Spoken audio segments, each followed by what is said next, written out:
Spoštovane gledalke, cenjeni gledalci, Johannesova trta se je danes pokazala v vsem svojem sijaju. 12. trgatev je bila upravljena, letnik je odličen, iz tega bo nastalo odlično vino.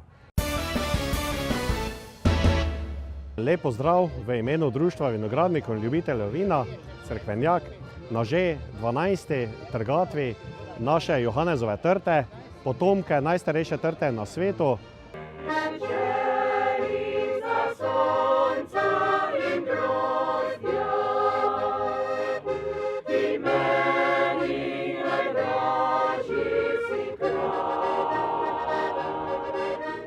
Johannesova trta je tudi letos zelo dobro obrodila, saj je naš viničar Damjan Breznik zelo lepo donegoval. Lep dober dan danes tukaj na tako lepo nedeljo. Danes smo potrgali ta našo Johannesovo trto, ki smo jo z našim sinom Markom skozi celo leto lepo negovala. Donegovala smo okrog 50 grozdov, ki smo jih danes potrgali, sladkorna stopnja pa je okrog 77 ekstra.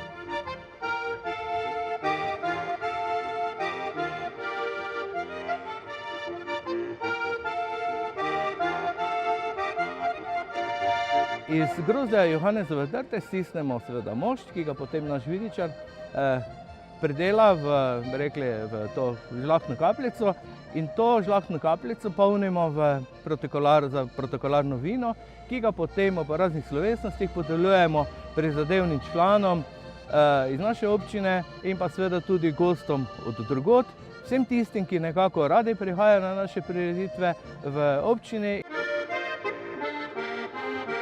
Tudi letos smo podelili nekaj teh protokolarnih vin in verjamem, da smo tudi letos izbrali prave prejemnike tega vina. Prihajam iz Slovenskih Konjic in sem že nekaj let gost tukaj na tem dogodku, tako spomladi ob Brezi, kakor tukaj danes, kjer slavimo trgatev te krasne Johannessove trte. Dogodek je prav gotovo imenitna stvar, da pridejo skupaj krajani, ljudje iz bližnje daljne okolice in gosti, ki so tukaj vedno dobrodošli in povabljeni. Prav tako smo med njimi povabljeni tudi pripadniki Evropskega reda vitezov vina in sam prihajam iz Konjic, ki sem omenil, vodim pa celjsko vinsko-viteško omizje. Današnji dan bo zagotovo še posebej svečan in zapisan z lepimi in velikimi črkami tudi v naš arhiv celjskega omizja. Namreč kot vodja omizja sem prejel županovo darilo, se pravi listino in pa vino, protokolarno vino, ki ga v Cerkvenjaku župan podeljuje ljudem, ki so napravili ali pa naredili nekaj dobrega. Zelo sem počaščena, da sem tudi ena izmed prejemnic protokolarnega vina, saj to kaže nek trud in ponos. Veseli smo tudi v občini, da nekako ta prireditev tukaj, bi rekli, pri trti nekako združuje naše društva, naše občane, pa vse tiste, ki nekako cenijo, bi rekli, to dobro kapljico, to vinsko kulturo. Smo letos izdali zbornik legature Pomurja Evropskega reda vitezov vina ob njegovi 20. obletnici.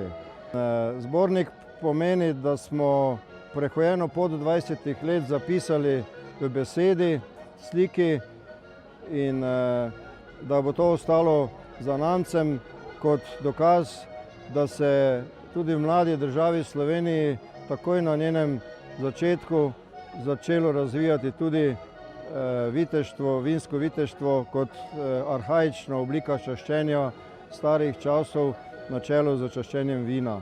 Sem sedmoptujska vinska kraljica, prihajam iz Ptuja, ki je zelo vinorodni okoliš in smo zelo ponosni na svoje pridelke, vina ter vinograde. Zelo me veseli, da sem danes tukaj. Dogodek je zelo lep, imamo se zelo fajn in moram reči, da so v Cerkvenjaku zelo prijetni ljudje. Veseli smo, da tradicija gre naprej in da seveda to Društvo vinogradnikov in ljubiteljev vina iz Cerkvenjaka, kmečke ženske, člani turističnega društva in ostalih društv, ki so v naši občini, sodelujejo na tem dogodku in to je samo, bi rekli, dober znak, da se znamo v občini povezovati, da znamo stopiti skupaj ob teh dogodkih, v teh prireditvah in naj seveda tako tudi ostane naprej in verjamem, da bomo ob Martinovem lahko poskusili dobro kapljico iz naše trte. Pa na zdravje. In počaščeni smo lahko, da imate v Cerkvenjaku Johanezovo trto, potomko najstarejše vinske trte na svetu. Vsi, ki smo povabljeni na ta dogodek, neizmerno uživamo in se z veseljem vračamo v Cerkvenjak. Zato jo spoštujte in se veselite tudi sami. Hvala lepa vsem in pa seveda se vidimo ob naslednji naši prireditvi, to je Martinovanje 17. novembra v soboto, ko bomo tudi okronali 6. cerkvenjaško kraljico, vinsko kraljico.